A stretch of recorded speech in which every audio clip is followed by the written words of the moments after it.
Today we'll talk about an interesting aspect of the saga. There are many antagonists who stand between Harry and a peaceful life in the wizarding world. We know that poor, shaggy-haired boy can't even walk around the castle without some mad criminal trying to kidnap him. But besides Voldemort, who is clearly obsessed with killing Harry, many of his followers have other goals. As Dumbledore explains, they were a motley crew, a mix of the weak seeking protection, the ambitious seeking shared glory, and the thugs who gravitated toward a leader who could show them more refined forms of cruelty. But Bellatrix Lestrange is a special case. Many fans over the years have labeled Bellatrix mad, perhaps misled by Helena's portrayal in the films, which, as much as I adore her, made the character more explosive in certain moments. Analyzing her, we can see that there's a certain logic behind everything she does. There's a certain logic. Of course, in some cases, it's distorted and unacceptable, but there's no madness in her. No more than there is in Lucius Malfoy, or other Death Eaters like her husband Rodolphus. The only thing that drives Bellatrix is her fanaticism towards Voldemort and the pure blood cause.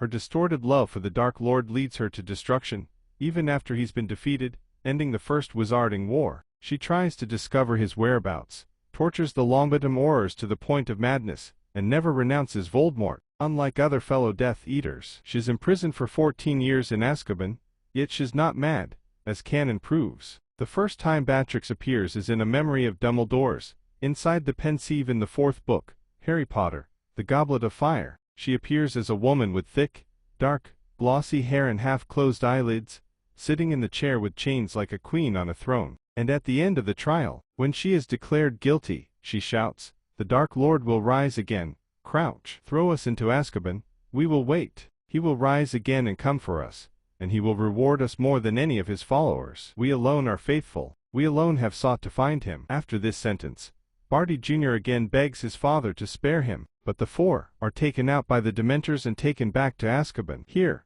Bellatrix is quite lucid, confirming her loyalty to Voldemort but not appearing mad. The fact that she doesn't bow, that she doesn't appear fearful, but rather sits in the chair to which she is chained as if it were a throne, perfectly captures her personality. She is a proud woman, convinced of her own beliefs. She doesn't deny what she did, which, however terrible, was right in her eyes. She tortured enemies to find her master, to save him, at least in her mind. The fact that she drove the Longbottoms mad doesn't make her mad, but rather, ready for anything. She is shown to us as a sadistic and unscrupulous person, yes, but she isn't in a state of derangement. In fact, as we will see later in the saga, Bellatrix seems to tend to take command of the situation when there is danger. We see it in Deathly Hallows. When at Malfoy Manor she fears that Voldemort will discover the theft of her Gringotts vault. She doesn't think twice and begins issuing orders to the Malfoys. Even during the trial, it's she who speaks, not her husband or the other two companions. She displays a mask of confidence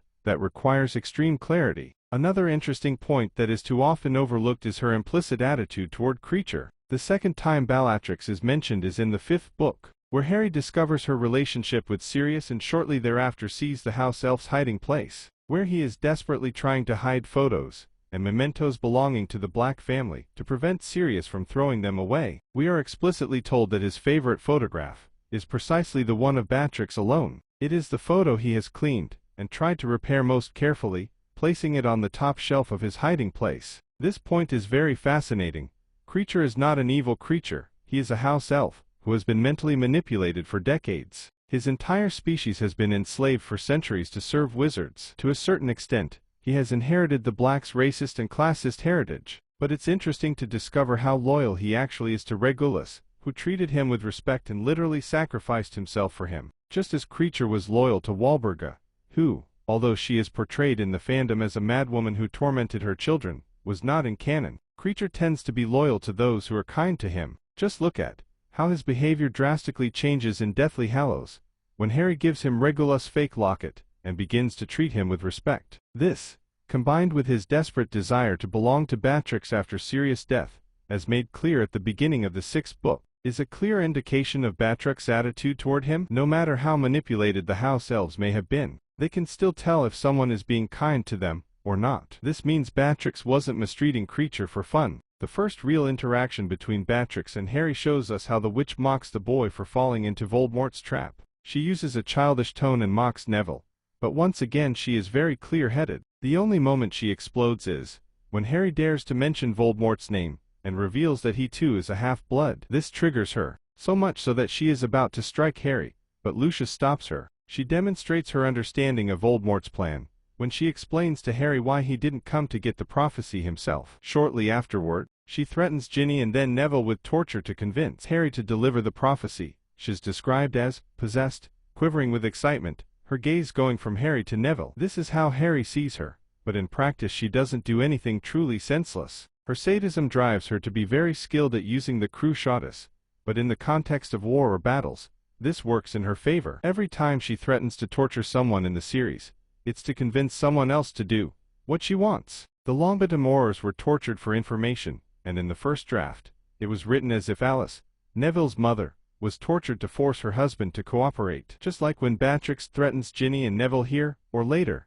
as she will with Hermione. What she does is functional. In the next book, the half-blood Prince Bellatrix appears only in the second chapter, and here she shows concern for her sister Narcia, who has decided to disobey Voldemort's order of secrecy and instead goes to Snape for help by revealing the task that has been entrusted to Draco. Here Bellatrix interrogates Snape to understand why he didn't try to reunite with Voldemort sooner. She asks sensible questions that all fans have asked at least once. Snape tries to deflect the questions, answering without ever providing any concrete proof, justifying himself by saying he gave them to the Dark Lord, and Bellatrix notices. She's smart enough to figure out what Snape is doing, but her sister's desperation prevents her from continuing to bombard Snape with questions, because apparently she's had all the answers. Furthermore, it's Bella who changes the subject after Snape reminds her that they owe Sirius death to her. He offers her a silent toast for this, but she doesn't smile, doesn't appear pleased, but instead changes the subject, as if she doesn't want to think about it. Throughout the scene, Snape subtly insults her and denigrates her actions. She responds by insulting him back, but doesn't threaten violence. Of course, it could be because Snape enjoys Voldemort's favor at this point in the story, but he's clearly able to control himself. He doesn't throw unprovoked tantrums, even against someone he openly despises, like Snape. What's more interesting, however, is that he admits to Narcia that he thinks Voldemort is wrong to trust Snape. She, his most loyal Death Eater, openly questions her master, and despite not trusting Snape, she follows Narcia and helps her make the unbreakable vow. This is a betrayal. As she herself reminds us in the book, we were told not to speak of the plan to anyone. This is a betrayal of the Dark Lord. She's willing to betray Voldemort to some extent, or go against his direct orders, if it means protecting her family, which in this case is Narcia, and, by extension, her nephew Draco. And she's unwilling to raise her wand against her younger sister, even after she clearly threatened her. "Let go, Bella," snarled Narcissa, and she drew a wand from beneath her cloak, holding it threateningly in the other's face. Bella merely laughed. "Sissy, your own sister. You wouldn't." "There is nothing I wouldn't do anymore." Narcissa breathed, a note of hysteria in her voice, and as she brought down the wand like a knife, there was another flash of light. Bella let go of her sister's arm as though burned. "Narcissa." But Narcissa had rushed ahead. Rubbing her hand, her pursuer followed again, keeping her distance now, as they moved deeper into the deserted labyrinth of brick houses. After this chapter, Bellatrix does not appear again throughout the book. Contrary to what is shown in the film, she does not take part in the break-in at Hogwarts at the end of the year. She does not witness Dumbledore's death on the Astronomy Tower. She does not destroy the Great Hall, nor does she set fire to Hagrid's hut. In the book, this is done by another Death Eater. The fact that she doesn't appear here, in the canon of the books, might lend support to the theory that she was pregnant at the time. In hindsight, after the release of the Cursed Child, this might be credible, but a hypothetical chronology of events would need to be studied to judge its credibility. It remains that in canon, Bellatrix is not present on the night of Dumbledore's death, nor does she attack the Burrow during the Christmas holidays. These are scenes created by the film, but do not at all reflect their paper counterparts, and so we have no choice but to move on to the last book of the saga, in which Bellatrix appears decidedly more. We see her from the first chapter at the Death Eaters' meeting. Here she appears eager to lean forward towards Voldemort, unlike her sister, who is clearly intimidated. She hangs on the Dark Wizard's every word, seeking his approval, and when he taunts her, using as an excuse her niece Nymphadora's recent marriage to Remus Lupin, notorious werewolf, she is quick to repudiate that relationship. "Many of our oldest family trees become a little diseased over time," he said as Bellatrix gazed at him, breathless and imploring. You must prune yours, must you not, to keep it healthy? Cut away those parts that threaten the health of the rest. Yes, my lord, whispered Bellatrix, and her eyes swam with tears of gratitude again. At the first chance. This is why Bellatrix will kill Tonks during the Battle of Hogwarts. When she confronted her at the Ministry years earlier, she didn't kill her, nor her sister Andromeda, who was disinherited shortly after finishing Hogwarts. As much as Bellatrix believes in the purest cause, she never truly pruned her family tree as Voldemort intended. She simply distanced herself from those she deemed impure traitors. But she didn't kill them. Sirius' death wasn't intentional at the Ministry. After Voldemort's order, however, it becomes urgent for her, at least on the surface. But for years, she didn't have this desire. During the pursuit of the 7 Potters, it seems that Bellatrix specifically pursued Nymphadora. So what kept you? What happened? Lupin sounded almost angry at Tonks. Bellatrix, said Tonks. She wants me quite as much as she wants Harry Remus. She tried very hard to kill me. Now I'll venture my own interpretation. Bellatrix tried her hardest to kill me. As much as I love Tonks, and as much as she is canonically an excellent duelist, it seems incredibly unlikely that Bellatrix,